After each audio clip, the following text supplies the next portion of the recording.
మనలో కూడి వచ్చిన ప్రతి ఒక్కరికి నా ప్రత్యేకమైన వందనాలు చెల్లిస్తున్నాను. దేవుని యొక్క మాట వినడానికి మన హృదయాలను సిద్ధపరచుకుందాం. మనము నేర్చుకుంటున్న మాటను గుర్తుపెట్టుకుందాం. శోధించబడ్డం పాపం కాదు, కానీ శోధనలో పడ్డం మాత్రం పాపమే. శోధనలో పడాలి అనేటువంటి చాయిస్ ఎవరిది? సాతాను నీ దగ్గరికి తీసుకొచ్చి పెడతాడు, నిన్ను పాపం చేయమని చెప్పడు. చెయ్యాలా వద్దన్న నిర్ణయం నీదే. ఎందుకంటే ఆ పని చేస్తే నాకు సంతోషం కలిగిస్తుంది అని నీకు అనిపిస్తే అది నువ్వు చేస్తావు. ఈ పని చేస్తే నా దేవుడు దుఃఖపడతాడు, నా ఆత్మ దేవుని ఆత్మతో సంతోషంగా ఉండలేదు అని నీకు అర్థమైతే ఆ పని చేయటానికి తిరస్కరిస్తావు. కానీ రెండింటికి మధ్యలో నీ శరీరమే గెలుస్తుంది, కానీ దేవుని ఆత్మ చెప్పే సంగతి వినడానికి కష్టమవుతుంది. అలాంటి సందర్భాలు వచ్చేటప్పుడు ప్రతి సమయంలో కూడా పాపము చెయ్యాలి అనేటువంటి దానికి, లోకానుసారంగా వెళ్ళాలి అనే దానికి నీ మీద ప్రభావం చూపించేవి రెండే విషయాలు. ఒకటి, నిన్ను నడిపిస్తున్న నీ దేవుడు, నీ దేవుని యొక్క పరిపాలనకు నువ్వు ఒప్పుకుని విధేయత చూపుతున్నటువంటి నీతి. రెండు, నేను ఏ పరిస్థితుల మధ్యలో ఉన్నానో ఆ పరిస్థితిలో ఆ పని నేను చేయటానికి ఎంతవరకు నేను సిద్ధం కలిగి ఉన్నాను, అంటే ఐఎమ్ రెడీ, ఆ పనిని నేను రిజెక్ట్ చేయటానికి యాక్సెప్ట్ చేయడానికి ఎంతవరకు రెడీగా ఉన్నాను అనే దాని మీద మాత్రమే నీవు ఆ పరిస్థితిని ఆధారం చేసుకుంటావు. ఈ రెండింటి మధ్యలో నీ విశ్వాసాన్ని ప్రతిసారి కూడా సవాల్ చేసుకోవాలి, పరీక్షించుకోవాలి. మరి దేవుని యొక్క మాట ఈరోజు కొరకు గడిచిన దినాల్లో విన్నటువంటి విశ్వాసాన్ని ఒకసారి జ్ఞాపకం చేసుకుందాం. దేవుని యొక్క వాక్యము వింటున్న తర్వాత ఆ సహజమైనటువంటి ఆపేక్షలు మనలోనికి చొచ్చి దేవుని వాక్యాన్ని ఫలించనివ్వకుండా చేస్తాయని మనం అర్థం చేసుకున్నాం. మరి ఆ అపేక్షలు మన శరీరాన్ని ఎంత ప్రభావితం చూపిస్తాయి, ఎన్ని పరిస్థితుల్లో నిన్ను బలహీనపరుస్తాయి మనం అర్థం చేసుకొని వాటిని గెలవటానికి మనం ఒక పరీక్ష పెట్టుకున్నాం. మొట్టమొదటిది, అంతరంగంలోనూ బాహ్యంలోనూ మార్పులు కనపడగలిగేంతగా మనం దేవుని యొక్క వాక్యానుసారం జీవించగలుగుతున్నామా, ఇది సెల్ఫ్. రెండవది, పనులు ఉద్దేశాలు నీలో మార్పులు కనబడేలాగా నీ వాక్యముతో జీవించగలుగుతున్నామా. మూడు, మాటలు క్రియలలో ఇతరులు నిన్ను చూసి కనపరిచేంతగా ఆ బయటకుండే ట్రాన్స్ఫర్మేషన్ కనపడగలుగుతుందా. నాలుగు, గతము ప్రస్తుతము పోలికలు మనవారు విమర్శించేంతగా, ఇంతకుముందు ఇలా ఉండేదానివి ఇప్పుడు చూడు ఎలా మారిపోయావో అనేంత విమర్శించేంతగా నీ బ్రతుకు కనపడుతుందా. ఐదు, శత్రువులు నీ స్వభావాన్ని చూసి అసూయపడగలుగుతున్నారా. ఆరు, నీ ఆచార సాంప్రదాయ పద్ధతుల్లో వాస్తవాలకు సిగ్గుపడుతున్నారా. గడిచిన దినంలో చేసిన వాటికి, వర్తమానంలో చేస్తున్నటువంటి వాటికి మధ్యలో మనం చేస్తున్నటువంటి క్రియలు సిగ్గుపడేంతగా మనల్ని ఉన్నాయా లేవా. ఏడు, నీ హృదయం నీ మీద ఎంతగా నిందారోపణ చేస్తూ ఉంది అనేటువంటి విషయాన్ని మనం పరీక్షించుకోవాలి. ఎనిమిది, నీ మనస్సాక్షి విచారణ నీకు భయం కలుగుతుందా అన్న విషయాలు మనం చూసాం. ఈరోజు మరికొంచెం లోతుకు వెళ్ళటానికి ప్రభు సహాయం తీసుకుందాం. మరి తొమ్మిదవ విషయాన్ని చూసుకుందాం. మీరు వింటున్నటువంటి దేవుని యొక్క మాటలు ఏ ప్రదేశంలో వింటున్నా, దేవుని యొక్క సంఘంలోకి వెళ్ళి వింటున్నా, మీ ఇంటి దగ్గర ఏదైనా ప్రదేశంలో ఏదైనా ఇతర మాధ్యమాల ద్వారా మీరు వింటున్నట్లయితే ఆ వింటున్నటువంటి ఆ దేవుని యొక్క వాక్యము మీ విశ్వాస జీవితాలలో ఐహిక విచారాల మీద విజయాన్ని కలిగిస్తుందా. మీరు వింటున్న లేఖనం మీ జీవితానికో మీ విశ్వాసం మీద, ఐహిక విచారాల మీద మీకు గెలుపుని ఇవ్వగలుగుతుందా. అంటే ఆ వింటున్నటువంటి మాట నీ బ్రతుకులో ఐహిక విచారాల మీద వ్యామోహాన్ని తగ్గించగలగాలి, ఆశను తగ్గించగలగాలి, కోరికను తగ్గించగలగాలి. దేవుని మాట నీ బ్రతుకులో దేవుని నీతిని, దేవుని రాజ్యాన్ని పెంచేందుకు దోహదపడాలి. దేవుని రాజ్యంలోకి వెళ్తున్నాము, దేవుని వాక్యం వింటున్నాము, దేవుని సంఘంలోకి వెళ్తున్నాము, నా లోపల వచ్చేటువంటి మార్పుకి పెద్దగా ఏమీ తేడా కనపడట్లేదు అని అంటే నిష్ఫలమైనటువంటి జీవితం జీవించడానికి రాతి నేల మీద పడుతున్నదో ముళ్ళ తుప్పల కింద పడుతున్నాయో తెలియట్లేదు. కానీ నీ జీవితం యొక్క ఆ మార్పు ఖచ్చితంగా ఐహిక విచారాల మీద నీకున్నటువంటి మోహాన్ని గెలిపించేదిగా మారాల్సిందే. అలాంటి మార్పుకు నీ మనస్సు దేవుని యొక్క మాటకు ఏ రీతిగా ఫలింపచేయడానికి ఇష్టపడుతుందో ఒక్కసారి చూసుకుందాం. దేవుని యొక్క మాట ఒక్కసారి పరీక్షగా చూసుకుందామా.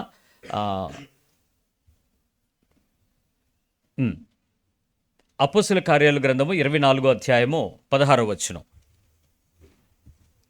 అపోస్తలుల కార్యాల గ్రంథము 24వ అధ్యాయము 16వ వచనాన్ని ఒకసారి చూద్దాం. విధమున నేనును దేవుని ఎడలను మనుష్యుల ఎడలను ఎల్లప్పుడూ నా మనస్సాక్షి నిర్దోషమైనదిగా ఉండునట్లు అభ్యాసము చేసుకొనుచున్నాను. ఇది గడిచిన వారం మనం విన్నటువంటి మాటలో నుంచి ఒక భాగం ఇది. నేను దేవుని ఎడల మనుషుల ఎడల ఎల్లప్పుడూ నా మనస్సాక్షిని ఎలా ఉంచుకున్నాడట? నిర్దోషమైనదిగా ఉండును. నిర్దోషమైనటువంటి మనస్సాక్షిగా ఉండినట్లు తను అభ్యాసము చేసి ప్రాక్టీస్ చేసుకున్నటువంటి జీవితం కనపరిచింది అని చెప్తున్నాడు. ఈరోజు అతని మనస్సాక్షి ఇంత ఏ రకంగా కూడా నిర్దోషంగా ఉండగలిగేటట్లు కనపరిచేటట్లుగా తను చూపించగలుగుతున్నటువంటి ఆత్మీయ జీవితం ఇతర మనుషులు ఖచ్చితంగా ఈమె ఇలా ఉంది అని చెయ్యి పెట్టి చూపడగలిగేలాగా, ఆమెతో అతనితో ఉండే వారి మధ్యలో ఇతను ప్రత్యేకమైన వ్యక్తిగా చూపగలిగేలాగా ఒక డిఫరెన్సియేషన్ను మనిషి మనస్సాక్షిలో మార్పు కలిగినప్పుడు అతడి అంతరంగంలో స్వభావంలో మార్పు కలగడానికి శరీరాన్ని సహకరించనిస్తాడు. శరీరం లోబడుతుంది, శరీరం మూలుగుతుంది, శరీరం అరుస్తుంది, శరీరం కేకలు వేస్తుంది, శరీరం తిరగబడద్ది లాస్ట్కి. ఆ తిరగబడేటప్పుడే నువ్వు లేదు ఇది తిరగబడుతున్న నా శరీరానికి నేను లోబరుస్తాను అని ఎప్పుడైతే దేవునికి ఇష్టంగా లోబరుస్తావో అప్పటి నుంచి నీ లోపల పనిచేయటం అనేది వాక్యం పనిచేస్తుంది. ఈ పరిస్థితిని ఉదాహరణగా తీసుకొని ఈ లోక సంబంధమైన విషయాలపై నువ్వు ఎలాంటి విజయాన్ని పొందుకుంటావో ఒకసారి చూద్దాం. యాకోబు పత్రిక రండి, మొదటి అధ్యాయానికి రండి. యాకోబు పత్రిక మొదటి అధ్యాయము 27వ లేఖనాన్ని ఒకసారి చూసుకుందాం. James chapter 1:27. తండ్రి అయిన దేవుని ఎదుట పవిత్రమును నిష్కలంకమునైన భక్తి ఏదనగా దిక్కులేని పిల్లలను విధవరాండ్రను వారి ఇబ్బందుల్లో పరామర్శించుటయు ఇహలోక మాలిన్యమును తనకు అంటకుండా తను కాపాడుకొనుటయే. మొట్టమొదటి 2 భాగాలను మనం చూసినప్పుడు ఈ 27వ వచనం 2 భాగాలుగా మనకు కనపడుతుంది.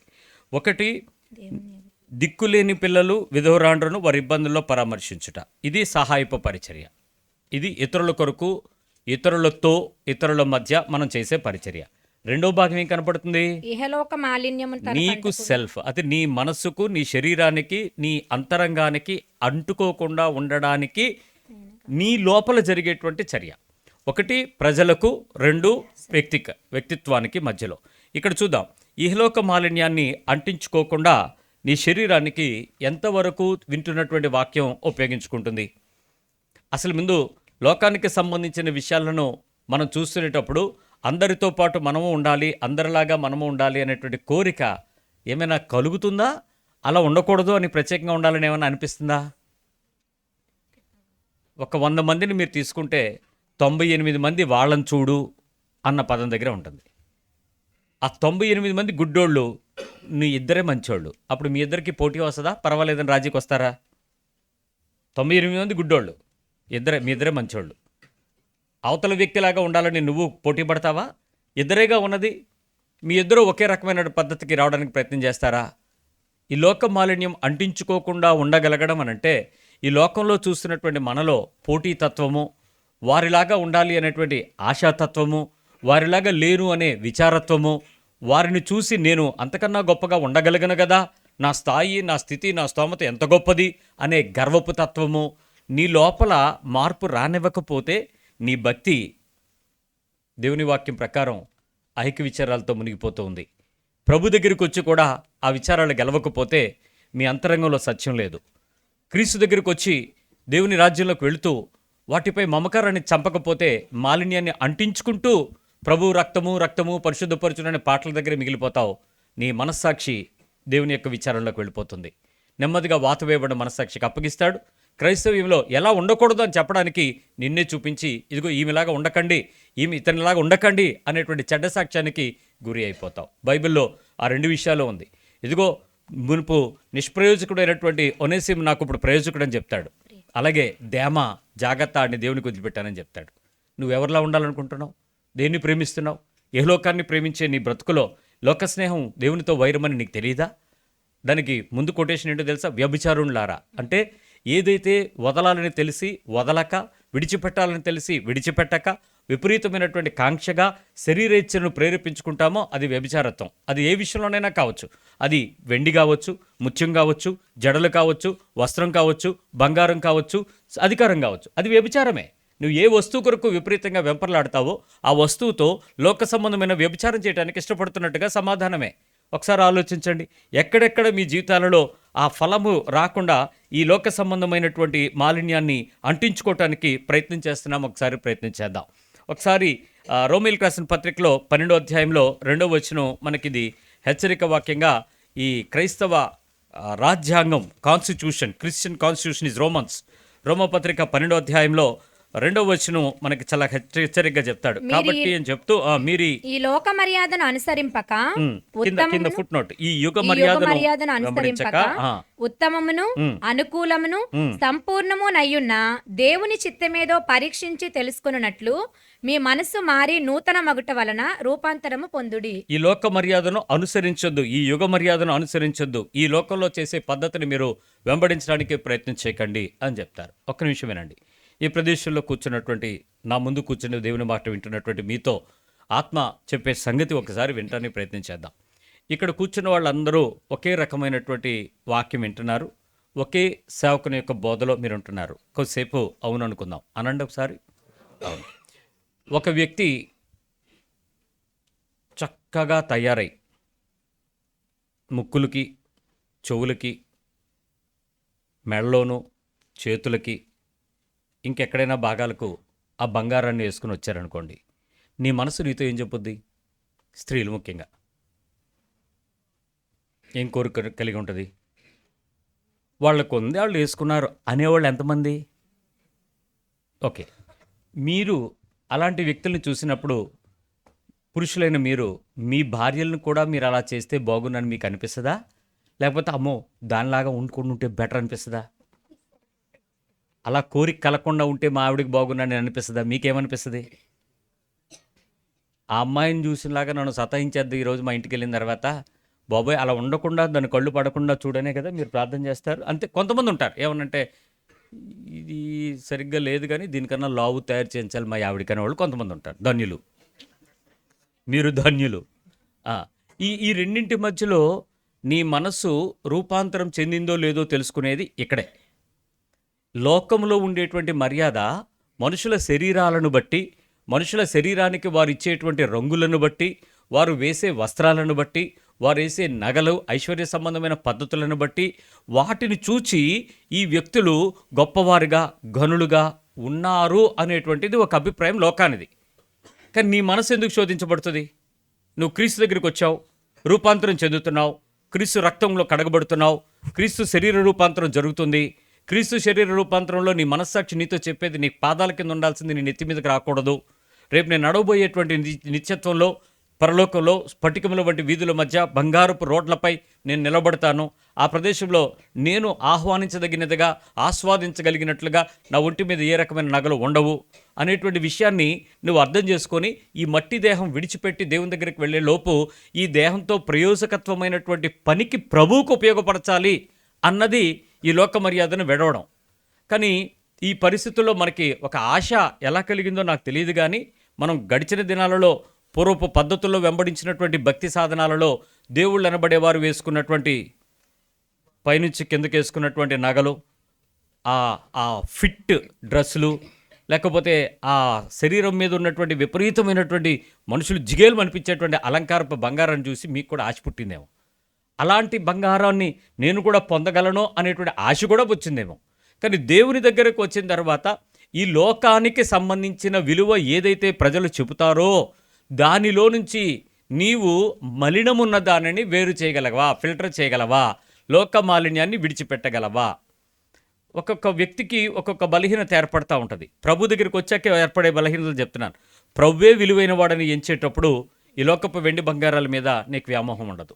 కానీ ఎప్పుడైతే ప్రభు కన్నా బంగారం విలువైనది గాను, వస్తువు విలువైనది గాను, ధనము విలువైనది గాను, ఇంకేదైనా విలువైనదిగా వస్త్రం కానీ నీ జీవితంలో మారింది అనుకోండి, డెఫినెట్గా నీవు ప్రభువుని దగ్గర సైతం పక్కకు పెట్టి యుగ సంబంధమైనటువంటి పద్ధతికి నువ్వు జారిపోతావు. అంటే దేవుని యొక్క వాక్యము నువ్వు వింటున్నటువంటిది నీ ఐహిక విచారాన్ని గెలవనివ్వకపోతే ఎంత ప్రమాదమో తెలుసా?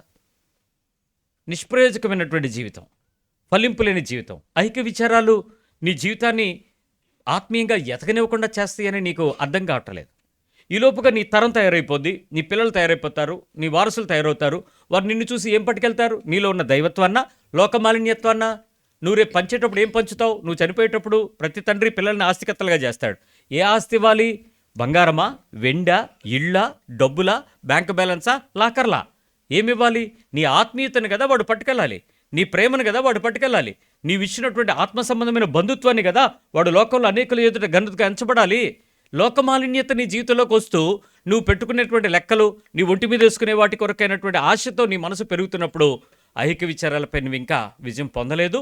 నీ విశ్వాస జీవితం నువ్వు భ్రష్టత్వంలోకి తీసుకుని వెళ్తున్నావు తప్ప బయటికి రావటం లేదు. తీతు పత్రికలో ఆ విషయానికి కొంచెం గట్టిగా వాదాన్ని నెరవేర్చేలాగా చెప్తాడు. తీతు పత్రిక 2వ అధ్యాయము, టైటస్ చాప్టర్ 2 వర్స్ 12. తీతు పత్రిక 2వ అధ్యాయము 12వ వచనం. మనము భక్తిహీనతను ఇహలోక సంబంధమైన దురాశలను విసర్జించి ఏమేంటి?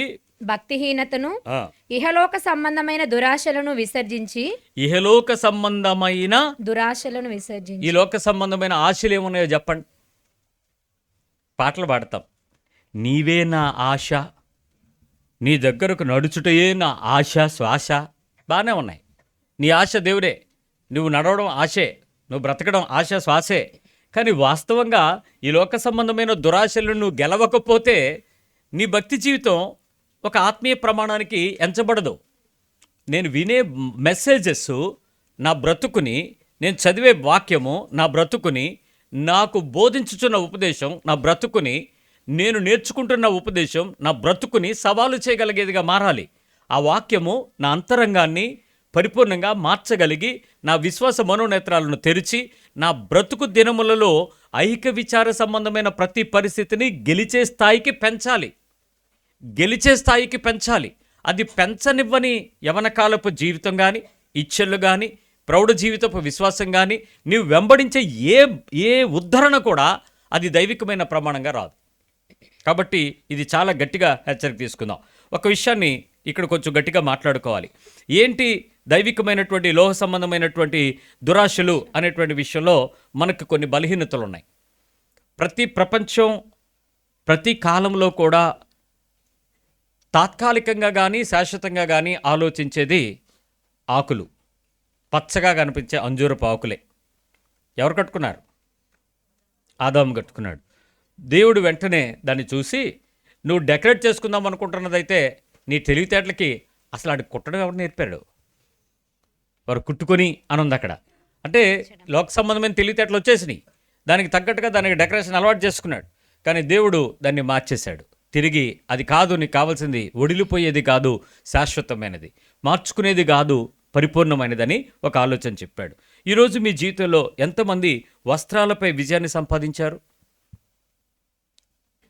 వస్త్రాలపై, రంగులపై, ఫ్యాషన్లపై, ఆ రకరకాల మోడళ్లపై నీ మనసు ఎంతవరకు విజయం సాధించింది? ఒకసారి ఆలోచించు. గెలిచారా? అది దురాశ కాదా? విలువైనటువంటి వస్త్రం దురాశ కాదా? ఖరీదైన వస్త్రం దురాశ కాదా? అందమైన వస్త్రం దురాశ కాదా? ప్రజల మధ్యలో అది వేసుకుంటే నేను ఇలా ఉంటానని ఊహించుకున్న అడ్వర్టైజ్మెంట్లో నీ ఫేస్ చూసుకుంటున్నప్పుడు దురాశ కాదా? అలా కుట్టించుకోకపోతే మోసం జరిగిందని దురాశ కాదా? అవి నీ శరీరం మీద నీకు కావలసినట్లుగా అమరకపోయినప్పుడు ఏడుపు దురాశ కాదా? ఎవరైనా వేసుకుంటే చూసి మూలుగు దురాశ కాదా? చెప్పండి. ఇవన్నీ దురాశలే. మరి లోక సంబంధంగా నువ్వు వాక్యం వింటున్నప్పుడు దానిని గెలవలేకపోతే, దాన్ని గెలుచుకోవటానికి నీ మనసును సిద్ధపరచుకోకపోతే, దానికి కావలసినటువంటి ఆ సంతోషాన్ని ఒప్పుకోకపోతే నీ మనసు ఉల్లసించదే. నీ మనసు ఉల్లసించే ఈ మొదటి పరిస్థితి, ఈ లోక సంబంధమైన దురాశను నీవు ఖచ్చితంగా గెలిచి తీరాల్సిందే. దాన్ని విసర్జించి అనేటువంటి పదం వాడాడు. బైబిల్ మనకి 4 రకాల పదాలను వివరిస్తూ ఉంటుంది. 1 వదిలి, 2 విసర్జించి, 3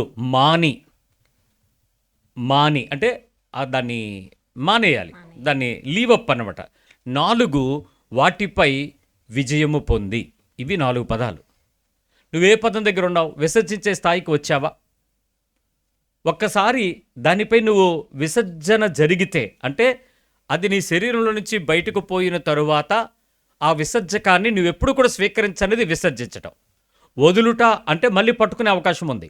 మానుట అంటే తిరిగి చేయడానికి ఈరోజు కొద్ది రోజులే నేను మానేశాను, మళ్ళీ తిరిగి తర్వాత తీసుకుంటాను అన్నట్టుంటుంది. మానుట అనే దానికి ఉదాహరణ, మీరు కొన్ని మాత్రలు వేసుకునేటప్పుడు, సర్జరీలకు వెళ్ళేటప్పుడు డాక్టర్స్ ఏమంటారంటే 1 వారం పాటు ఈ మాత్రలు వేసుకోకూడదు.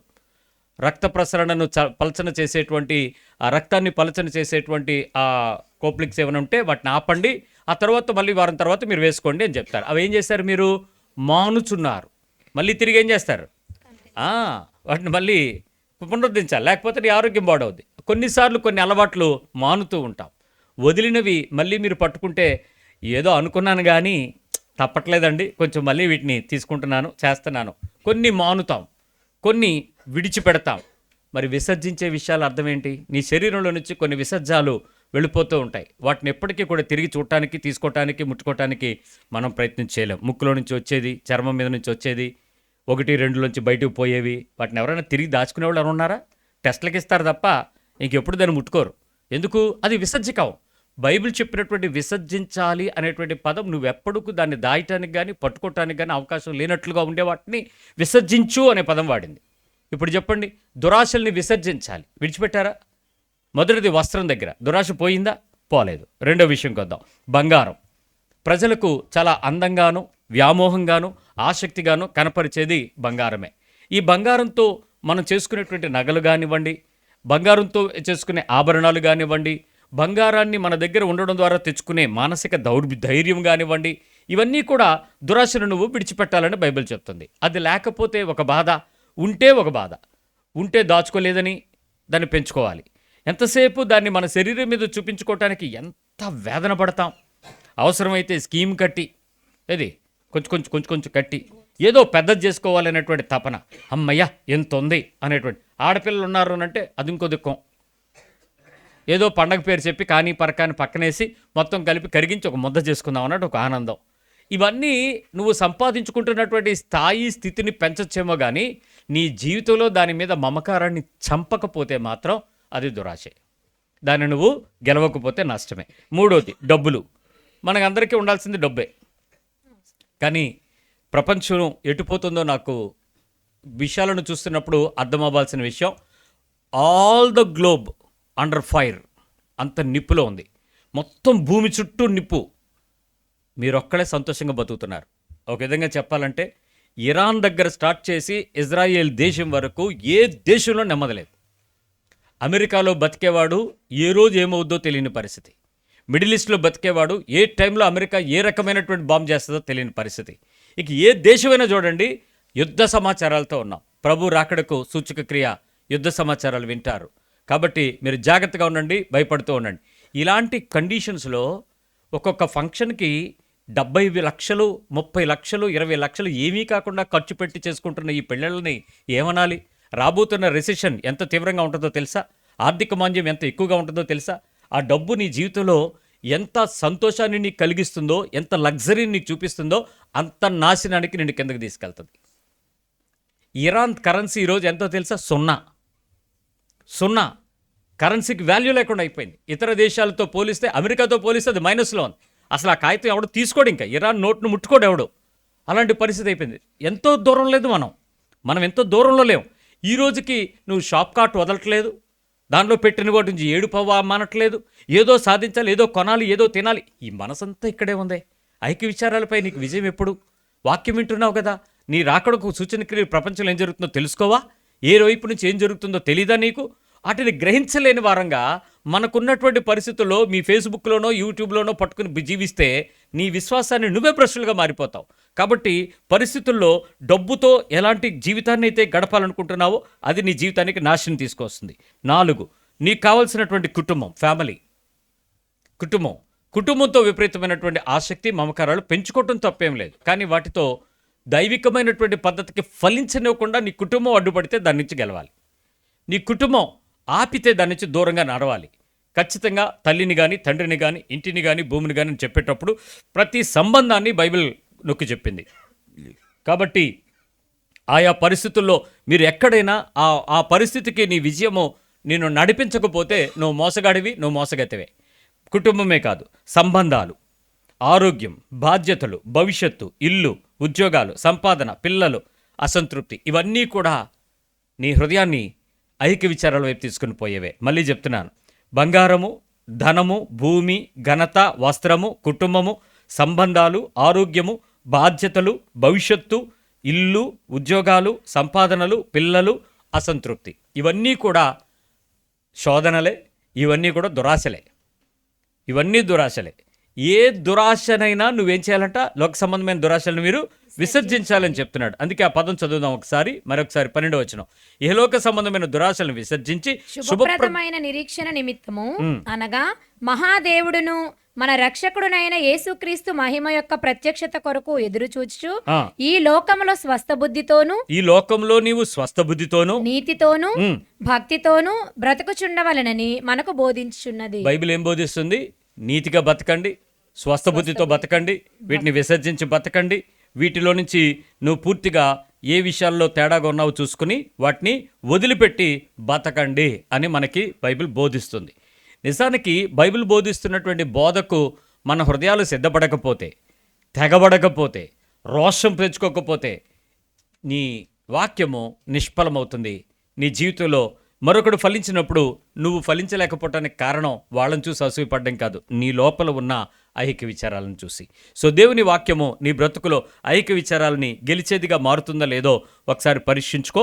అలాంటి పరిస్థితుల్లో నీ హృదయం గనక నిమ్మకి నీరెత్తినట్టు ప్రశాంతంగా ఉండి ఏం పర్వాలేదు, వాక్యాలు అలాగే చెప్తారులే, క్రైస్తవ్యం అంతా వదిలేసుకోవండి, నేను నిన్నేమి సన్నాసిగా బతకమని చెప్పట్లా, సన్యాసిగా బ్రతకమని చెప్పట్లా, ఉండి ఏ ఉన్నాయో అవి నాకు లేనట్లుగా బ్రతకమని చెప్తుంది బైబిల్. ఏవి నువ్వు కలిగి ఉన్నావో ఉన్నవారు మనకు అది లేదు అనేటట్లుగా, కొనువారు అది నాది కాదు అనేటట్లుగా ప్రతి విషయంలో కూడా నువ్వు బ్రతకాలని చెప్తుంది.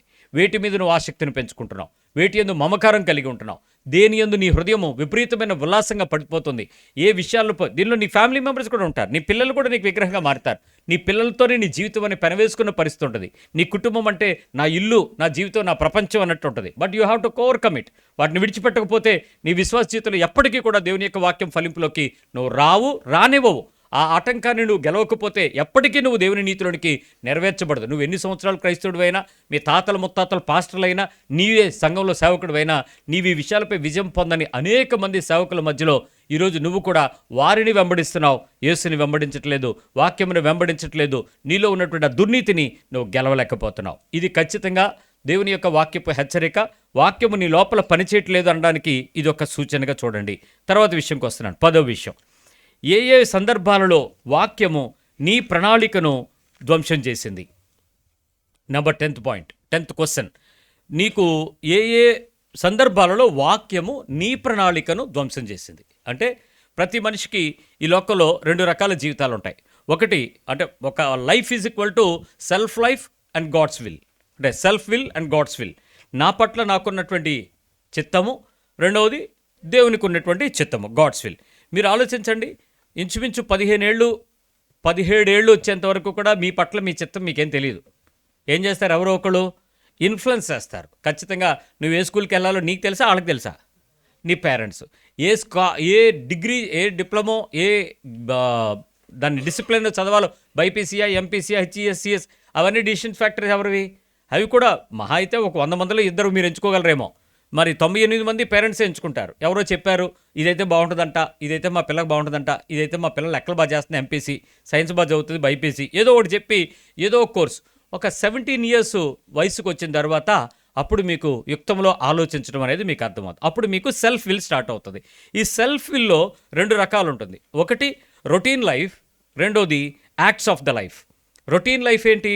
నీ జీవితంలో నువ్వు ఉదయం లేచిన దగ్గర నుంచి రాత్రి నిద్రపోయి ఒక రోజు ముగించేంత వరకు చాలా విషయాల్లో దేవుని యొక్క ఆలోచన అడగవు, దేవుని చిత్తం అడగవు, దేవుని కోరిక ఏంటో తెలీదు, దేవుడు ఏం చెప్తాడు, ఎలా వినాలి, ఇవన్నీ అనవసరం. బట్ రొటీన్గా లైఫ్ గడిచిపోద్ది. టైంతో పాటు మీరు కూడా తినుట, తాగుట, తిరుగుట, ఆనందించుట, సుఖించుట, బ్రతుకుట, ఇవన్నీ జరిగిపోతాయి. బట్ సమ్ టైమ్స్ ఒక సమయం వచ్చేటప్పటికి నీకు వ్యతిరేకత ఏమైనా ఎదురైనప్పుడు, నీకు కష్టం ఎదురైనప్పుడు, నీకు దుఃఖము, బాధ, నొప్పి, ఏదైనా అబ్స్టకల్ వచ్చినప్పుడు అప్పుడు నువ్వు దేవుని దగ్గరికి వస్తావు. అప్పుడు ఏమంటావు? ప్రభువా, నీ చిత్తం ఏంటో నాకు చెప్పవా, నీ ఉద్దేశం నాకు చెప్పవా, నీ ఆలోచన నాకు చెప్పవని నువ్వు దేవుని దగ్గరికి వస్తూ ఉంటావు. ఇక్కడ సమాజంలో చాలామందికి ఈ రొటీన్ లైఫ్లో చదువు కానీ, ఉద్యోగం కానీ, వివాహం కానీ, సంపాదన కానీ, పరిపాలన కానీ, దాచుకోవడం కానీ దేవుని అనుమతి లేకుండానే చేస్తారు. ఇవి routine lifes.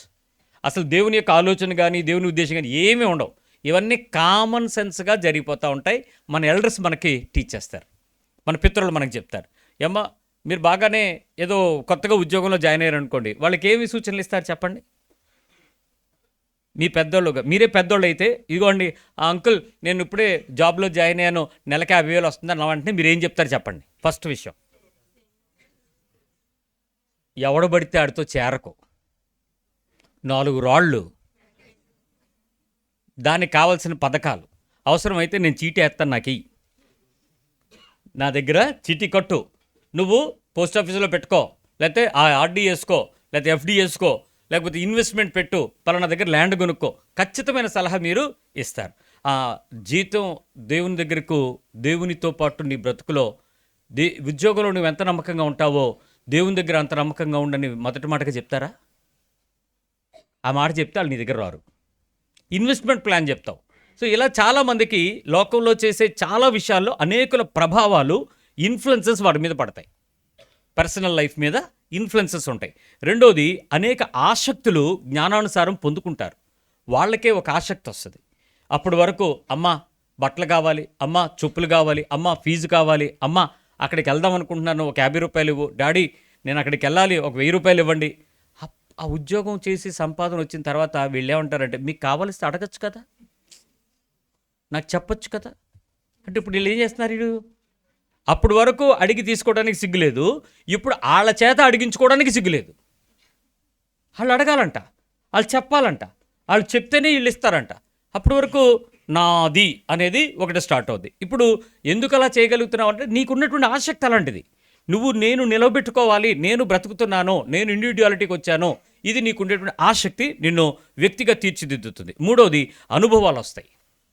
You'll get good experiences.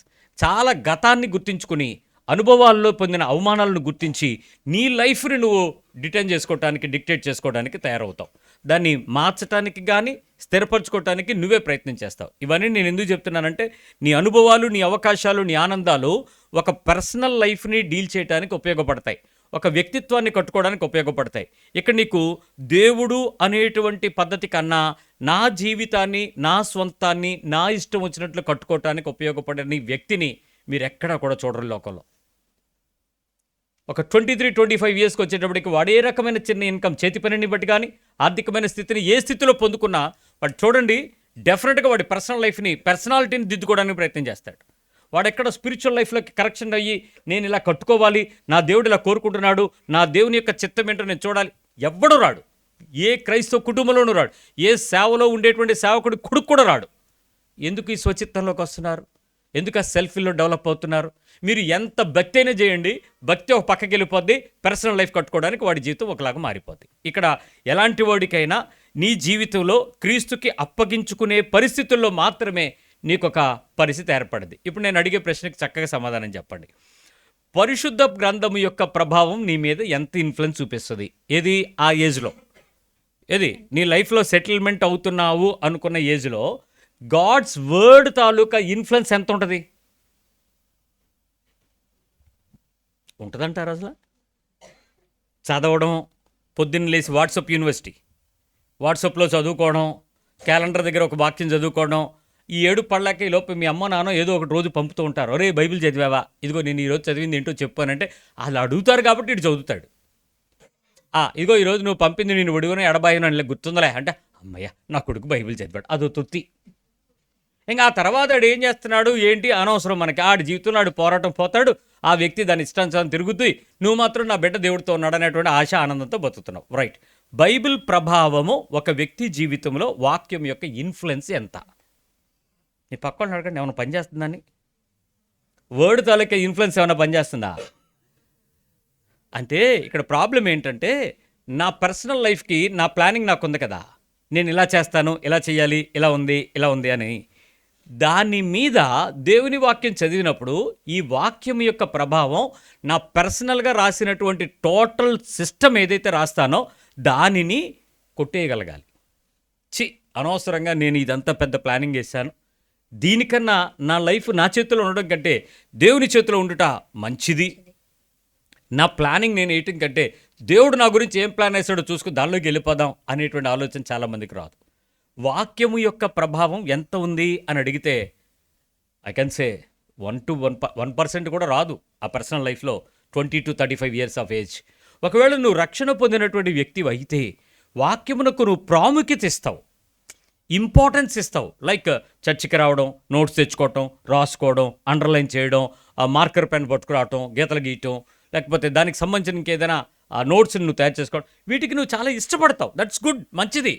కానీ ప్రభావం ఎంతవరకు పనిచేస్తుంది? వాక్యానుసారము నీ లైఫ్ని టర్న్ చేసేది ఎంత? నీ ప్లాన్ని భగ్నం చేసింది వాక్యము బట్టి. నా జీవితంలో నా ప్రణాళికను నేను కొట్టేసుకున్నాను, ఈ వాక్యము నా ప్రణాళికను ధ్వంసం చేసింది అని చెప్పగలిగిన వాళ్ళు ఎంతమంది ఉన్నారు? నా ఓన్ విల్ని పాడు చేసింది, నా సెల్ఫ్ విల్ని తీసేసింది, నా ఇన్ఫ్లుయెన్సెస్ని తీసేసింది, నా మోటివేషన్స్ తగలబెట్టేసింది బైబిలు. ఈ వచనం నా బ్రతుకుని, ఈ వాక్యము నన్ను, ఈ బోధ నన్ను. ఎంతమందికి మీరు ఇలాంటి సాక్ష్యాలు వినగలరు? No one. ఎవరికి కూడా అది కనబడదు. నెంబర్ 2, ఎంతమందికి దేవుని ఆలోచన దైవికంగా ఆలోచించటం నాకు నేర్పింది అని చెప్పగలరు? ఎంతమంది లైఫ్లో మీకు నా థాట్ ప్రాసెస్ని మార్చిందండి, నా మైండ్ సెట్ని మార్చిందండి, నా మైండ్లో ఉండేటువంటి ఆ డిఫరెన్సెస్ని క్లారిఫై చేసిందండి, దేవుని ఆలోచన విధానంలోకి నా ఆలోచన సరళిని మార్చింది? ఎంతమంది చెప్పగలరు? ఇక్కడ నేను చెప్పేది మారు మనసుకు తగిన ఫలము, మారు మనసుకు తగిన జీవితం. యవ్వన కాలంలో దేవుని యొక్క వాక్యము చేత పట్టబడిన బలవంతుడు మాత్రమే నేను చెప్పే మాటలు అర్థమవుతాయి. నువ్వు బలవంతుడుగా మారేటప్పుడు యవ్వన కాలము ఆయన కాడి ముయ్యగలిగిన వాక్యమును ఎత్తుకోగలిగితేనే నీ మీద ఇన్ఫ్లుయెన్స్ అవుతుంది. అదర్వైజ్ అవ్వదు. నీ చదువు మానద్దు, నీ ఉద్యోగం మానద్దు, నీ వివాహం మానద్దు, నీ వ్యాపారం మానద్దు, నీ వ్యవహారం మానద్దు, నీ వృత్తి మారద్దు. కానీ క్రీస్తుతో పాటు నీ జీవితంలో నీకున్నటువంటి ఇండివిజువల్ ప్లాన్స్ అన్నింటినీ కూడా దేవుని వాక్యము నన్ను పగలగొట్టిందనే వాళ్ళు ఎంతమంది ఉన్నారు? The word was broken my personal lifes, personal things, personal plannings అని చెప్పేవాళ్ళు బహు తక్కువ మంది ఉన్నారు. అంటే దేవుని వాక్యానుసారము నీ విశ్వాస జీవితం ఇంకా నడిపించబడటానికి ఇష్టం లేదు. అయితే చాలామంది చెప్పేది ఏంటంటే దేవుని వాక్యము వలన నేను ఇలా బాగుపడ్డాను, ఇలా మార్చుకున్నాను అని చెప్తారు. కానీ ప్లాన్ని పూర్తిగా అపోజిట్ చేసినప్పుడు నువ్వు ఎంతమంది రెడీగా ఉంటావు? ఏ స్థితిలో ఉండగలరు? మీరు ఆలోచించండి. యవ్వన కాలంలో ఏ ఒక్కరికి ప్లానింగ్స్ ఉండమంటారా? ఖచ్చితంగా ఉంటాయి. జోసెఫ్ ప్లానింగ్ ఏంటి? అప్పటికే దర్శనాలు చూపించాడు. అన్నీ వంగిపోవడం, అన్నీ లోబడిపోవడం, ఆహా సూపర్ అనుకున్నాడు. ఏమైంది అతని ప్లానింగ్? ఎక్కడికి వెళ్ళాడు? గోతులోకి వెళ్ళాడు. అక్కడి నుంచి ఎక్కడికి వెళ్ళాడు? దాసుడి గృహంలోకి వెళ్ళాడు. అక్కడి నుంచి ఎక్కడికి వెళ్ళాడు? మళ్ళీ జైల్లోకి పోయాడు. ఇప్పుడు నీ ప్లానింగు దేవుడు భగ్నం చేస్తున్నప్పుడు సిద్ధంగా ఉండగలిగే వ్యక్తులు ఎంతమంది ఉంటారు? ఎంతమంది ఇష్టంగా ఉండగలరు? నూనె పోసేటప్పుడు దావీదు గెంతుంటాడు, సూపర్, నేను ఇంక రాజుని అయిపోతానేమో అని. ఆ తర్వాత ఏమైంది? సింహాలను చీల్చుకోవడం, ఎలుగుబంట్ల వెనకాల పడ్డం. ఆ తర్వాత ఎక్కడ చూసినా సౌలు తరుముతుంటే బతుకుతాడా అని పరిగెత్తటం. సో దేవుని పక్షంగా నీ ప్రణాళికలు భగ్నం చేయబడినప్పుడే, నీకున్నటువంటి ప్లానింగ్లో నుంచి బయటకు రాగలిగినప్పుడే దేవుడు కార్యం చేస్తాడు. నేను మళ్ళీ చెప్తున్నాను, I'm not telling that leave your jobs and come to ministry, లేక దేవుడు నీ ప్లానింగ్ మార్చేస్తాడని అది కాదు. నువ్వు చేస్తున్నటువంటి పనులలోనే, నువ్వు చేస్తున్నటువంటి విధానంలోనే, నీ జీవిత విధాన సత్యములో నుంచే దేవుడు నీతో పనిచేసే ప్రణాళిక ఒకటి ఉంటుంది. దాన్ని వెతుక్కో. అక్కడ నువ్వు పగలగొట్టుకోవడానికి రెడీ అవ్వు. నువ్వు చేద్దామనుకున్న వాటిని దేవుని చేత అవి వెరగొట్టేందుకు నువ్వు సిద్ధంగా ఉండగలగాలి. అక్కడ నువ్వు దేని కొరకు ఎదురు చూస్తున్నావు అనేది వాక్యము మీదే ఆధారపడి ఉంటుంది. మూడో విషయం చెప్పనివ్వండి. దేవుని ఉద్దేశాలు నీ వ్యక్తిత్వం మీద ఎంతవరకు ప్రతిస్పందించేలాగా చేయగలుగుతున్నాయి? దేవుని యొక్క ఉద్దేశం, మొదటిది దేవుని యొక్క వాక్యము, 2 దేవుని ఆలోచన, 3 దేవుని ఉద్దేశం. దైవికమైన ఉద్దేశానికి నీవు ఎలా ప్రతిస్పందించగలుగుతున్నావు? ఎలా ఒప్పించుకోగలుగుతున్నావు నీ మనసును, నీ మనస్సాక్షిని, నీ పద్ధతులను, నీ ప్రణాళికలను? దేవుని యొక్క ఉద్దేశం ఈ విషయంలో ఇలా కాదేమో అనడానికి ఎంతమంది ఒప్పుకోగలరు? చాలా కష్టం తెలుసా? దేవుని ఉద్దేశాలకు మీరు లోబడ్డం మీకు నచ్చదు. అయితే దేవుడు కూడా చాలా ప్రేమ కలిగిన వాడు. నీ ఉద్దేశాన్ని విడిచిపెడతాడు. ఎందుకంటే నీ బాధలు నువ్వు పడతానంటే దేవుడేమంటాడు? నా కృప నీకు చాలు అంటాడు, పాని అంటాడు. కృపే. శోధన తప్పించుకోవటం నీ వల్ల కాదు. నేను చాలామందిని చూస్తాను, వదిలేయి, నీకు ఉత్తమమైనది వస్తుంది, వదిలేయ. అచ్చే నాకు ఇదే కావాలి, ఏం అడగను, ఇంక ఇది ఒక్కటే కావాలి అని పెళ్లి చేసుకుంటారు. తర్వాత ఏమవుద్ది? మీరే చెప్తారు, వద్దన్నప్పుడు వదిలేయండి రా బాబాని. ఇప్పుడు వదలడానికి అవ్వదు, ముందుకెళ్ళడానికి అవ్వదు. నీ ప్రణాళికను దేవుడి ఉద్దేశం ఏం చేసింది? నీ ఉద్దేశాన్ని నువ్వు ఎంత కాదనలేని పరిస్థితిలోనికో నువ్వు నడిచినా, దేవుని ఉద్దేశం కాదని ప్రత్యక్షత వచ్చినా, ఇది దేవుని ఉద్దేశం అయినా అవసరం లేదు, కానీ నా ఉద్దేశాన్ని నెరవేర్చడానికి మీరేమైనా ప్రార్థన చేయగలిగితే చెయ్యండి అని చెప్తారు. మనం ఎలా మారుస్తామండి? కానీ దేవుని కృపమయుడు నీకు ఏమీ అనడు. నువ్వు ఎప్పుడైతే నీ చిత్తాన్ని, నీ ఇష్టాన్ని, నీ ప్రణాళికను నీ చేతిలో తీసుకున్నావో ఆయన చెయ్య దూరంగా పెడతాడు. ఆ తర్వాత నీకు తెలిసి వచ్చేటప్పటికి చాలా గడిచిపోద్ది. చాలా దాటిపోద్ది. అయితే సుఖం అనిపించే వాళ్ళు లేరా అనంటే ఉంటారు. కానీ అప్పుడు వాళ్ళకి అర్థం అవ్వాల్సింది ఏంటంటే, చేసిన తప్పుకు ప్రాయశ్చిత్తపడి ప్రభు పాదాలను పట్టుకుని బ్రతుకులో ఇంక నా చిత్తం కాదు బాబోయ్, నీ ఇష్టమే నెరవేరును గాక అనే లోబడితే మళ్ళీ తిరిగి పునరుద్ధరిస్తాడు. ఆయన కృపామయుడు. పడిపోయిన వాడిని తిరిగి లేవనెత్తుటకు దేవుడు తప్ప ఏ దేవుడు లేడు. అంత చక్కగా అందులోనూ రెండింతలు నీకు మళ్ళీ బలం ఇచ్చి నడిపించే దేవుడు. 2 times డబుల్ పోర్షన్స్. మూడో విషయం మీరు విన్నారు, దేవుని యొక్క ఉద్దేశం. నాలుగో విషయం, దేవుని యొక్క ఆత్మ ప్రబోధము ఎంతమందికి చెవికెక్కింది? దేవుని ఆత్మ ప్రబోధం ఎంతమందికి చెవికెక్కింది? నీ చెవిలోకి ఎంత ఎక్కువగా దేవుని ఆత్మ ప్రబోధం వచ్చింది? ఆలోచించండి.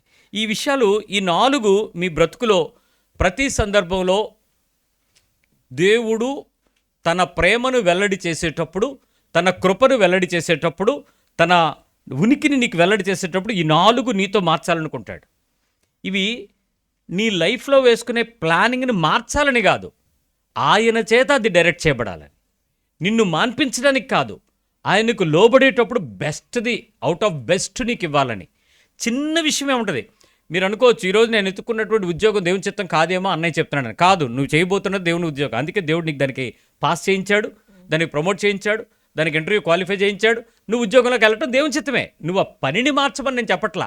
ఆ పనులకు వెళుతునేటప్పుడు నీ మనస్సు నీ శరీరం మీద, నీ జ్ఞానం మీద, నీ తలాంతు మీద, నీ బలం మీద, నీకున్నటువంటి ఆ పరిమితుల మీద నడుస్తుందా, ఇది దేవుని కృపయే అనే దీనుడిగా మారుస్తుందా అన్న దగ్గర దేవుడు చూస్తాడు. ఆ ఉద్యోగం చేయడం ఆపేయడెవడో, ఆ వ్యాపారం తీసేయడు, నీ చేతి పనిని పాడు చేయడు, నువ్వు వెళ్ళొద్దని చెప్పడు, నిన్ను రీడైరెక్ట్ చేయడు. నువ్వు వెళుతున్నటువంటి మార్గాలన్నీ నువ్వు వెతుక్కోవటానికి కావలసిన మంచి మనసుతో దేవుడు ఓపెన్ చేసిన మార్గాలే. నువ్వేమీ కొత్తదేమి సృష్టించలేవు, కొత్తదేమి తేలేవు, కొత్తదాన్ని వెతుక్కోలేవు. అవన్నీ దేవుని ఎలో చేసినవి వెళ్తున్నాయి. అయితే ఆ ఎలో చేస్తునేటప్పుడే మనిషి యొక్క హృదయము దేవుని యొక్క వాక్యము అలైన్ అవ్వాలి. ఇది నా బ్రతుకంతా దేవునిదే, నా గోత్రాన్ని నిర్ణయించిన దేవుడు ఈ పని కొరకు నిర్ణయించాడు అని నీ మనస్సుతో దేవుని కొరకు చేసే పని నీ లక్ష్యం అవ్వాలి. అక్కడ తేడా వచ్చిందంటే మారిపోతావు. జాగ్రత్త. ఎందుకు? ఆ పనిని బట్టి కానీ, ఉద్యోగాన్ని బట్టి కానీ వెనకాతలు నీకు వచ్చేదేంటి? డౌటే ఉంది, డబ్బులే. దాన్ని బట్టి నీకు వచ్చేదేంటి? పరువు, మర్యాద, ఘనత, పరపతి, ఇంకా రకరకాల. ఇంకా అక్కడ దేవుడు ఏమయ్యాడు? ఖచ్చితంగా బైబిల్ ఏం చెప్తుంది? ఏ వ్యక్తి ఇద్దరు మనుషులకి దాసుడు. ఇప్పుడు నువ్వు దేవునితో దాసుడిగా మారావా, నీకున్న వాటితో దాసుడిగా మారావా? ఏ స్థితిని బట్టి నువ్వు మారిపోతావు, అక్కడ ప్రమాదం మారిపోతాయి. సో ఇప్పుడు ఒకసారి ఈ మాటకు మీరు ఎలాంటి ఆలోచన చేస్తారో చూద్దాం. మత్తయి సువార్త 10:27 రండి. 10:27. Matthew 10:27. చీకటిలో నేను మీతో చెప్పునది మీరు వెలుగులో చెప్పుడి. జాగ్రత్తగా రండి. చీకటిలో చెప్పింది ఎక్కడ చెప్పాలి? వెలుగులో చెప్పుడి. ఓకే. చెవిలో మీకు చెప్పబడినది మేడల మీద ప్రకటించుడి. చెవులో చెప్పింది ఎక్కడ చెప్పాలి? మేడల మీద ప్రకటించు. ఫస్ట్ ఎక్కడ చెప్తాడు? చీకట్లో. చీకట్లో. తర్వాత ఎక్కడ చెప్పాడు? చెవులో. ఎవరికి వినపడింది? మీ పక్కన అడగండి, నీకేమైనా వినపడిందని. చెవులో ఏమైనా చెప్పాడు ఆయన? చీకట్లో ఏమైనా చెప్పాడా? ఏం చెప్పాడు చీకట్లో? లైట్ వేసుకోమని. ఈ వచనాన్ని సరిగ్గా కంటిన్యూషన్ చదివితే మీకు ఇంకా ఆశ్చర్యంగా ఉందా? మరియు ఆత్మను చంపనేరక దేహమునే చంపువారికి భయపడకుడు గాని ఆత్మను దేహమును కూడా నరకములో నశింప చేయగలవానికి మిక్కిలి భయపడుడి. ఎవరికి భయపడాలి ఇప్పుడు? ఆత్మను దేహమును నశింప చేయగల రెండింటినీ నశింప చేయవానికి మిక్కిలి భయపడుడి. ఇప్పుడు నీకు ఏం వినపడాలో తెలుసా? చీకట్లో చెప్పేది వెలుగులో చెప్తున్నది నీ దేహాన్ని మాత్రమే కాదు, నీ ఆత్మను కూడా నశింప చేసేవాడికి భయపడు. ఎంతమందికి ఈ విషయం మీరు వెళ్ళి వెలుగులో చెప్తారు, మేడకి చెప్తారు? ఏమండి, భూమి మీద మీరు ఒక్కలే కాదు, నరకంలో కూడా, లేక శాశ్వతమైన జీవితకాలం ఏదైనా ఉందో అక్కడ మీ ఆత్మను కూడా నశింపజేసేవాడు ఒకడు ఉన్నాడు అనే విషయం వెలుగులోకి వచ్చి చెప్పాలి. మీరు ఎప్పుడైనా చెప్పారా? అసలు మీకు అర్థమైందా? చెవుడో విన్నారా మీరు ఆయన చెప్పే సంగతి? ఇది విషయం. అంటే వినడానికి దేవుని యొక్క ఆత్మ చెప్పే సంగతి యొక్క ప్రబోధం మనకు సరిగ్గా వినపడకపోతే ప్రమాదం. రెండో విషయం 13:9 మత్తయి. చెవులు గలవాడ వినుగాక అని చెప్పాను. ఏం చెప్పాడు ఆయన? చెవులు గలవాడు వినుగాక. అంటే లేనోడికి వినపడదుగాక అనొచ్చా? ఉండి విననివాడు అని చెప్పచ్చా? చెవులు కలిగిన వాడు వినుగాక అని ఎందుకు చెప్పాడు? మిగిలినవన్నీ చెప్పలేదే. ఇక్కడ మనం వినబోయే సంగతులకు మనమే సాక్షులం. దేవుని మాట యొక్క ప్రభావము నా విశ్వాస జీవితాన్ని, నా అంతర్య జీవితాన్ని, నా రహస్య జీవితాన్ని ఏ రీతిగా ప్రభావం చేస్తుందో చెవులు కలిగిన వాడికే వినపడుతుంది. ఈ డొప్పలు కాదు, యాంటీనాలు కాదు వినాల్సింది, మరి ఎక్కడో వినాలి. ఆ విషయంలో నేలల గురించి చెప్పి ఈ పదం వాడాడు. మార్క్స్ వార్త 4:23, మార్క్ గోస్పెల్ 4:23. వినుటకు చెవులు ఎవరికైనాను ఉండిన ఎడల వాడు వినుగాక అనెను. ఇక్కడ కొంచెం మార్చాడు. చెవులు కలిగినాడు వినుగాక అన్నాడు. మళ్ళీ ఇక్కడ వినుటకు చెవులు ఎవరికైనాను ఉండిన ఎడల అంటే ఏంటి? ఎవరికైనా ఉంటే ఎవరికైనా వినటానికి ఉన్నాయా అంటే అర్థం ఏంటి? ఎలా ఎలా ఎలా వినాలి? వీళ్ళు చెవులు కలిగిన వాళ్ళు వినేటట్టు. ఎవరికైనా చెవులుంటే విన్నారు అని అంటే ఎలాంటి చెవులు కావాలి ఇక్కడ? నేను మొన్న ఒక అమ్మాయిని అడిగాను, ఏంటమ్మా ఎన్ని కన్నాలు పెట్టుకున్నావు అంటే సిగ్నల్ ఎక్కువ పట్టుకోవడానికి అండి అంది. బంగారం ఇక్కడ ఒక మొక్క, ఇక్కడ ఒక మొక్క, ఇక్కడ ఒక మొక్క, ఒక 20 పెట్టింది, చుక్కలు లాంటివి. ఇన్ని ఎందుకు పెట్టుకున్నావు అని అంటే చెప్పింది. అప్పుడు యాంటీనాలోని సిమ్ కార్డులో గోల్డ్ ఉంటుందండి, ఫోన్లో సిమ్ తయారు చేసిన టెక్నాలజీలో యాంటీనాకి గోల్డ్ వాడతారు, అదేదో నేను ఇక్కడే పెట్టేసుకున్నాను అనుకోండి, నాకు చుట్టూ సిగ్నల్ తొందరగా అందుద్ది నాకు అంది. ఎవరి సిగ్నల్ అని అడిగాను. ఎయిర్టెల్ సిగ్నలా, నీ యాపిల్ ఫోన్ సిగ్నలా, దేనిది సిగ్నలు ఏమో. ఆమెకి అర్థమైంది అది కన్నాలు ఎందుకు పెట్టుకున్నా అంటే దానికి ఒక కారణం చెప్పుకుంది. ఇప్పుడు చెవి కలిగిన వాడు వినుగాక అంటే ఏ చెవి కలిగిన వాడు అని అడుగుతున్నాడు ఆయన. మెసేజ్ చాలామంది వింటారు, చాలామంది వింటూ ఉంటారు. ఇప్పుడు అందరూ వింటున్నారు, ఆన్లైన్లో చాలామంది వింటున్నారు. చెవి కలిగిన వాడు ఎంతమంది దానిలో? అంటే ఇయర్ ఫోన్స్ కలిగినోడా? కాదు. మరి ఎలా? ఏం చెప్తున్నారో అని వెతకడమా? ఎందుకు చెప్తున్నారో వినడమా? నాకేం చెప్తున్నాడో అని వెతుక్కోవటమా? అది ఆ వాట ఎలాంటి ఆత్మ ప్రబోధం నీకు వినపడుతుందో అలాంటి పరిస్థితికి నువ్వు నీ శరీరాన్ని మార్చకపోతే నీ ప్రణాళికలు దేవుని వాక్యం చేత భగ్నం చేయబడతాయి. అది కాకపోతే ఫెయిల్యూర్ అయిపోతావు. ఇక్కడ నీ లైఫ్ని ఫాలో చేయటానికి, మనిషి బ్రతకటానికి ఏదో ఒక పని ఉండాలండి. అది ఉద్యోగం కానీ, వ్యాపారం కానీ, వ్యవహారం కానీ. వాటిని దేవుడు ఎప్పుడు పాడు చేయడాన్ని వదిలేసి రమ్మనడు. వాటిలో దేవుని కొరకు ఒక సాక్షి జీవితాన్ని కలిగి ఉండి చెబుతున్న సంగతి నీ ద్వారా పరిచయాలనుకుంటాడు. అంటే వాక్యము శరీరమును ధరించుకొని కృపా సత్య సంపూర్ణుడై మన మధ్య నివాసం చేసిన యేసు లాంటి బాడీగా నీ బాడీ ట్రాన్స్ఫర్ అవ్వాలని, ట్రాన్స్ఫర్మేషన్లోకి మారాలని కోరుకుంటాడు. అక్కడ నీకు వాక్యము నీ జీవితంలో ప్రణాళికను పాడగొట్టి నా ఇష్టం లేదు, నా చిత్తం లేదు, నా మనసు లేదు, నా కోరిక లేదు అనకపోతే యేసులాగా నువ్వు మారవు. అక్కడ చెవిగలిగి వినాలి అని చెప్తున్నాడు. ఇంకొక మాట చెప్తాను మీకు. యోహాను సువార్త 10వ అధ్యాయం చూడండి, 13. John 10:3. అతనికి ద్వారపాలకుడు తలుపు తీయును, అతడికి ద్వారపాలకుడు తెరుపు తీయును, గొర్రెలు అతని స్వరము వినును, గొర్రెలు అతని స్వరము వినును. అతడు తన సొంత గొర్రెలను పేరు పెట్టి పిలిచి వాటిని వెలుపలికి నడిపించును. వాటిని ఏం చేస్తాడు? సొంత గొర్రెలను స్వరము వింటాయి, పేరు పెట్టి పిలిచి వాటిని బయటికి తీసుకుని వెళ్తా ఉంటాడు. ఇంకా అక్కడ నుంచి సొంత గొర్రెల్ని స్వరమెరుగును గనక అతని వెంబడిస్తాయి, ఎరగవు గనుక పారిపోతాయి అని వాటిని చెప్పుకుంటూ వస్తున్నాడు. ఆ స్వరము వినే అనుభవము నీకుందా? నీవు ఒక గొర్రెగా నీ కాపరి యొక్క స్వరము వినే అనుభవం మీకుందా? స్వరము వినే అనుభవం మీకుందా? మొన్న ఒక పాస్టర్ గారు వాక్యం చెప్తూ ఉంటే సంఘములో గలిబిలి రేగిందంట.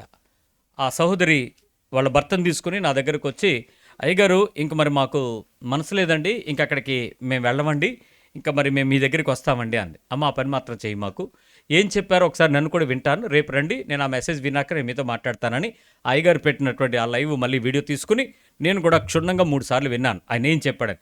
ఆయన నాకన్నా గట్టిగా చెప్పాడు, అంతే, ఆయన ఏం తేడా చేయలే, గట్టిగా చెప్పాడు. ఆవిడ ఎందుకు మారిపోతుంది? ఆ మాటలు ఆవిడ గట్టిగా విన్నది, తగిలిని విన్నది.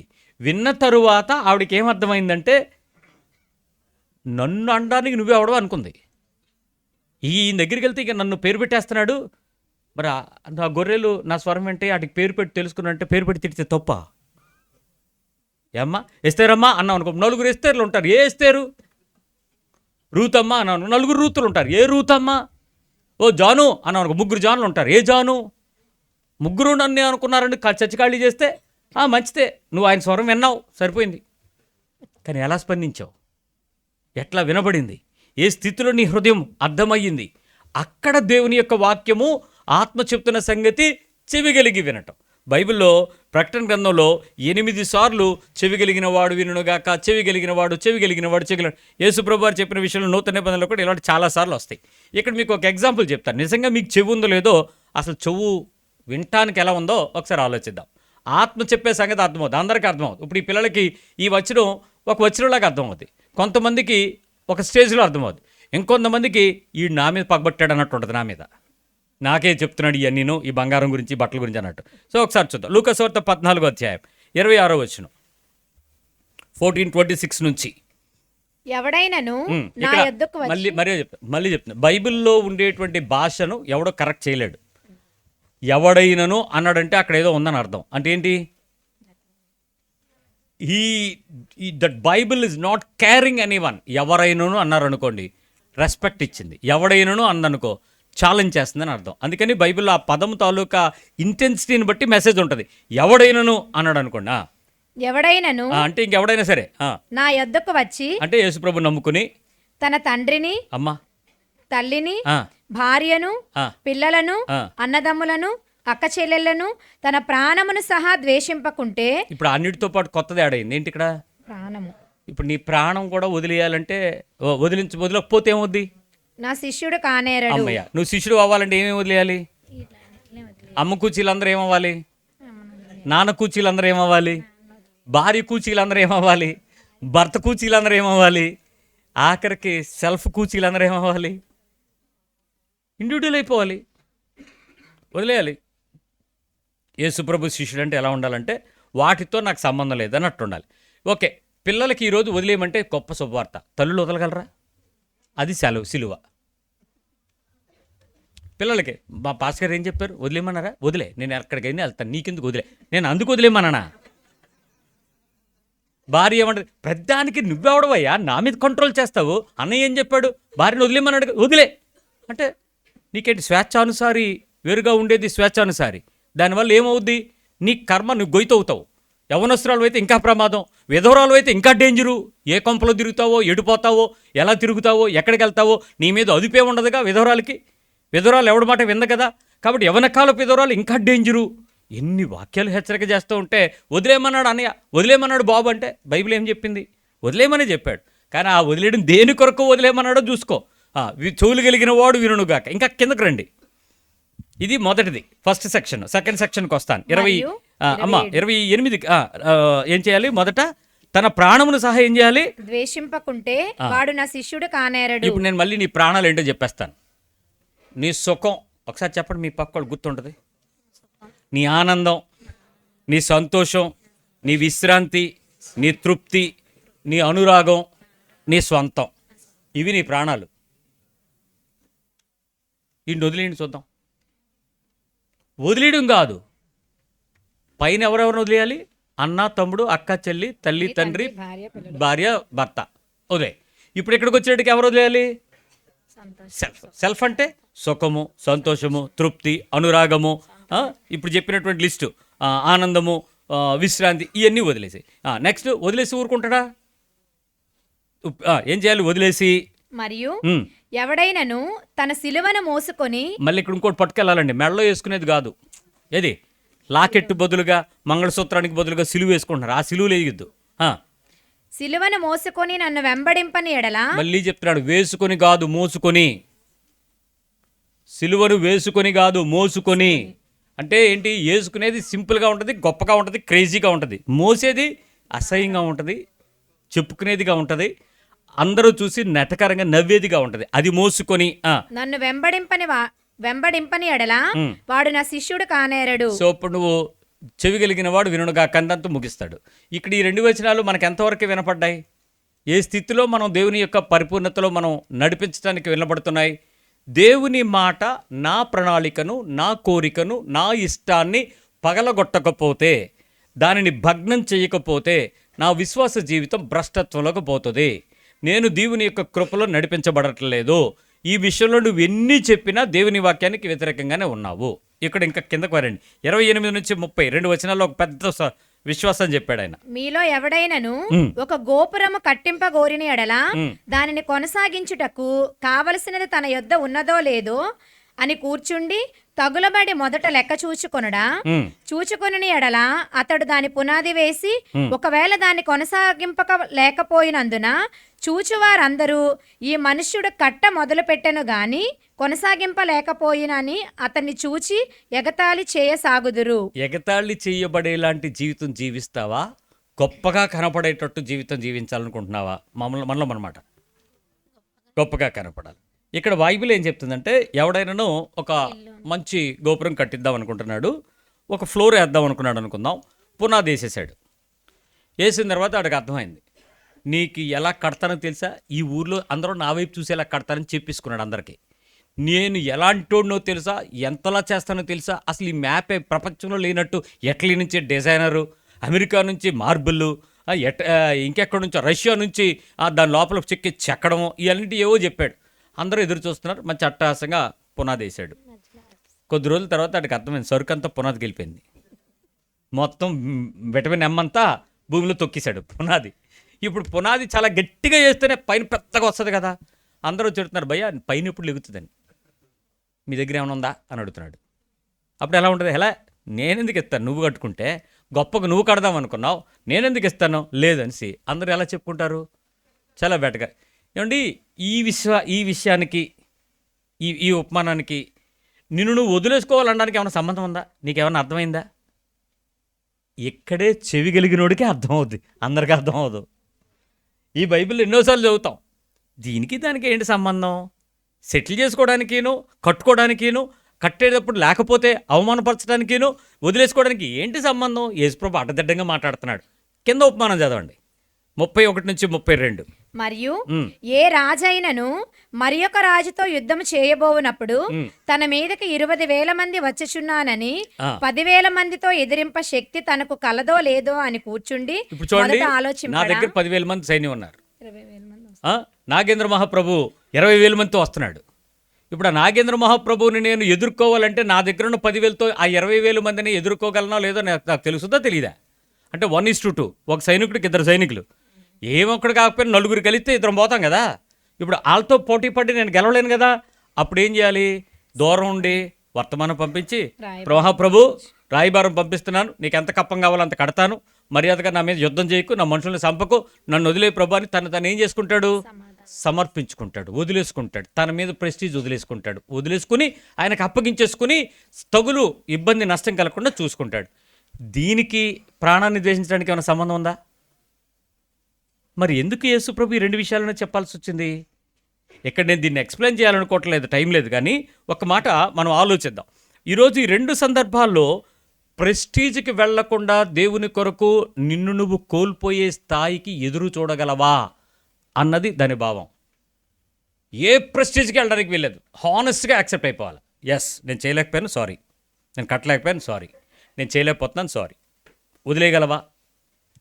ఆ కింద ఆ వచనం చెప్తూ ముగింపులో అన్నాడు, చూడమ్మా, ఆ ప్రకారమే మీలో తనకు కలిగినదంతయు విడిచిపెట్టని వాడు నా శిష్యుడు కానేరడు. కలిగినదంతయు ఏం చేయగలగాలి? విడిచిపెట్టాలి. ఇప్పుడు మీ ఇంట్లో వదిలేమన్నాడా దేవుడు? ఈ వచనం ప్రకారం నీ ఆస్తి వదిలేమన్నాడా? నీ ఉద్యోగం వదిలేమన్నాడా? నీ పిల్లల్ని వదిలేమన్నాడా? నీ కుటుంబాన్ని వదిలేమన్నాడా? ఏం వదిలేమనలేదు. ఒక యుద్ధాన్ని గెలవాలి అనంటే అతను ఎలాగైతే యుద్ధాన్ని గెలవలేనప్పుడు తను తాను వదులుకుంటాడో అలా వదలమన్నాడు. ఒక కట్టుబడి కట్టడానికి నా దగ్గర ఏమీ లేనప్పుడు నా ప్రెస్టీజ్ అణిగిపోయిన తర్వాత నేను ఎలా లోబడిపోతానో అట్లా లోబడమన్నాడు. ఈ విషయం ఏ రకమైనటువంటి చెవిలోకి వెళ్తుందో, ఏ స్థాయిలో వెళ్తుందో, నీ అంతరంగము ఏ స్థితిలో వెళ్తుందో చూసుకో. దేవుని కొరకు ఏం లేదు, నెలకు 1,00,000 రూపాయలు సంపాదించే ఉద్యోగి దేవునిని గౌరవంగా చూస్తుందా? 1,00,000 రూపాయలు తన ప్రెస్టీజ్ని చూస్తుందా? అక్కడ దేవుని యొక్క విలువను నువ్వు వదులుకో అని చెప్పాడు. నీ కుటుంబ విషయంలో కూడా నేను వదులుకోగలవా లేదా అని చూసుకోమన్నాడు. ఏ స్థితిలో నిన్ను నువ్వు కోల్పోవటానికి ఇష్టపడకపోతే నీ క్రైస్తవ విశ్వాసపు నిరీక్షణ వ్యర్థమైపోయింది. నీ కుటుంబంలో నీ పెత్తనం, ఆడంబరకత్వం, ఏ రకమైనటువంటి పరిస్థితుల్లో నువ్వు నేర్చుకోవాల్సింది ఏంటో తెలుసా?